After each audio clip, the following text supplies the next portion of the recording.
राम राम राम राम राम राम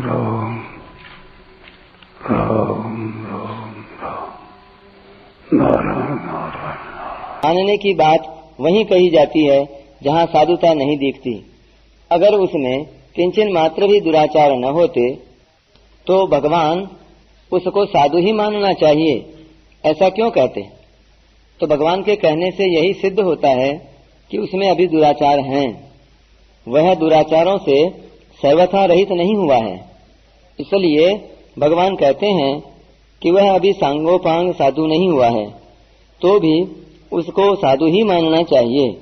अर्थात बाहर से उसके आचरणों में, क्रियाओं में कोई कमी भी देखने में आ जाए तो भी वह असाधु नहीं है। इसका कारण यह है कि वह अनन्य भाग हो गया, अर्थात मैं केवल भगवान का ही हूँ और केवल भगवान ही मेरे हैं। मैं संसार का नहीं हूँ और संसार मेरा नहीं है। इस प्रकार वह भीतर से ही भगवान का हो गया। उसने भीतर से ही अपनी अहंता बदल दी। इसलिए अब उसके आचरण सुधरते देरी नहीं लगेगी, क्योंकि अहंता के अनुसार ही सब आचरण होते हैं। उसको साधु ही मानना चाहिए, ऐसा भगवान को क्यों कहना पड़ रहा है? कारण कि लोगों में यह रीति है कि वे किसी के भीतरी भावों को न देखकर बाहर से जैसा आचरण देखते हैं वैसा ही उसको मान लेते हैं। जैसे एक आदमी वर्षों से परिचित है, अर्थात भजन करता है, अच्छे आचरणों वाला है, ऐसा 20-50 वर्षों से जानते हैं। पर एक दिन देखा कि वह रात्रि के समय एक वेश्या के यहाँ से बाहर निकला, तो उसे देखते ही लोगों के मन में आता है कि देखो, हम तो इसको बड़ा अच्छा मानते थे, पर यह तो वैसा नहीं है, यह तो वेश्यागामी है। ऐसा विचार आते ही उनका जो अच्छेपन का भाव था वह उड़ जाता है। जो कई दिनों की श्रद्धा भक्ति थी वह उठ जाती है।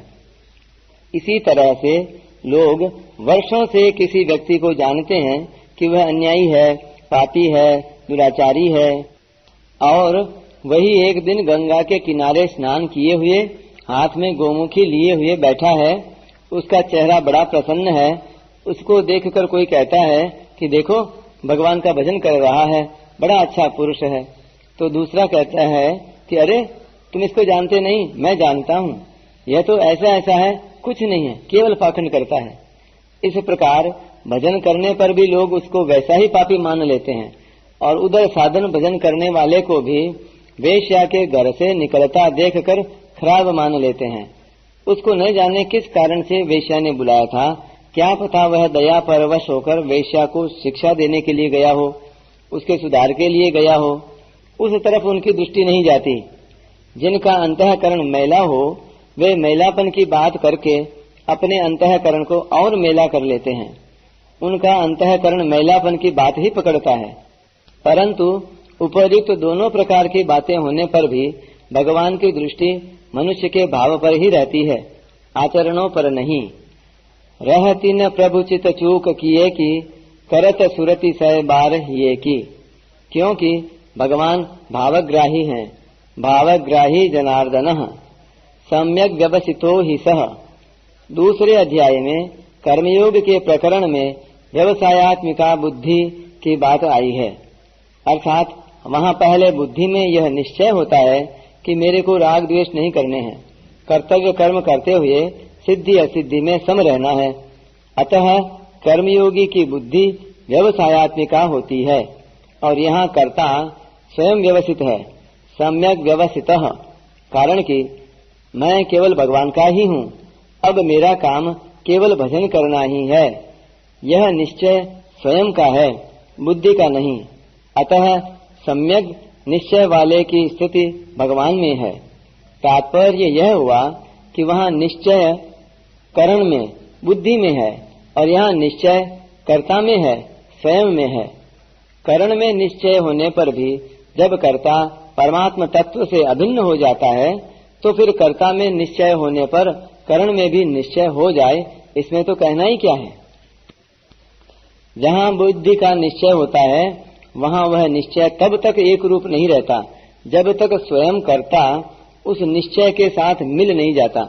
जैसे सत्संग स्वाध्याय के समय मनुष्यों का ऐसा निश्चय होता है कि अब तो हम केवल भजन स्मरण ही करेंगे, परंतु यह निश्चय सत्संग स्वाध्याय के बाद स्थिर नहीं रहता। इसमें कारण यह है कि उनकी स्वयं की स्वाभाविक रुचि केवल परमात्मा की तरफ चलने की नहीं है, प्रत्युत साथ में संसार का सुख आराम आदि लेने की भी रुचि रहती है। परंतु जब स्वयं का यह निश्चय हो जाता है कि अब हमें परमात्मा की तरफ ही चलना है, तो फिर यह निश्चय कभी मिटता नहीं, क्योंकि यह निश्चय स्वयं का है। जैसे कन्या का विवाह होने पर अब मैं पति की हो गई, अब मेरे को पति के घर का काम ही करना है, ऐसा निश्चय स्वयं में हो जाने से यह कभी मिटता नहीं, प्रत्युत बिना याद किए ही हरदम याद रहता है। इसका कारण यह है कि उसने स्वयं को ही पति का मान लिया। ऐसे ही जब मनुष्य यह निश्चय कर लेता है कि मैं भगवान का हूँ और अब केवल भगवान का ही काम करना है, भगवान का ही भजन करना है, भजन के सिवाय और कोई काम नहीं, किसी काम से कोई मतलब नहीं, तो यह निश्चय स्वयं का होने से सदा के लिए पक्का हो जाता है, फिर कभी मिटता ही नहीं। इसलिए भगवान कहते हैं कि उसको साधु ही मानना चाहिए। केवल मानने की ही बात नहीं, स्वयं का निश्चय होने से वह बहुत जल्दी धर्मात्मा बन जाता है। क्षिप्रम भवति धर्मात्मा। भक्ति योग की दृष्टि से संपूर्ण दुर्गुण दुराचार भगवान की विमुखता पर ही टिके रहते हैं। जब प्राणी अनन्य भाव से भगवान के सम्मुख हो जाता है, तब सभी दुर्गुण दुराचार मिट जाते हैं। परिशिष्ट भाव। ज्ञान योग और कर्मयोग में बुद्धि की प्रधानता रहती है। एषा ते विहिता सांख्ये बुद्धिर योगे तिमाम शृणु। इसलिए ज्ञान योगी और कर्मयोगी की बुद्धि व्यवस्थित होती है।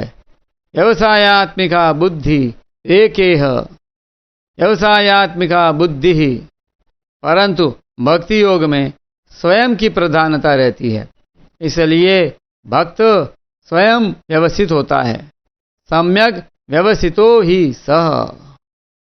मन बुद्धि में बैठी हुई बात की विस्मृति हो सकती है, पर स्वयं में बैठी हुई बात की विस्मृति नहीं हो सकती, कारण कि मन बुद्धि अपने साथ निरंतर नहीं रहते।